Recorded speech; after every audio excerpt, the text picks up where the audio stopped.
Okay guys, welcome back to part 2. At kami po ay gagawa ulit ng blind bag. Ay, sorry po kapag pareho pa rin namit namin.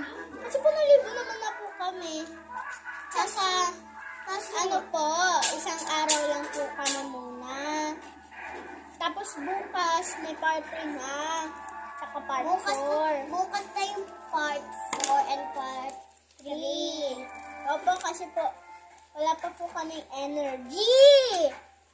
Gumawa po ng part 4 at part 3 at part 5. Pero ngayon, up to part 3 pa lang. Bukas, part 4, part 5, tsaka part 6. Up to yung last ay part 8. Hindi po, part 10 po. Okay po, bye-bye po. See you on part 3.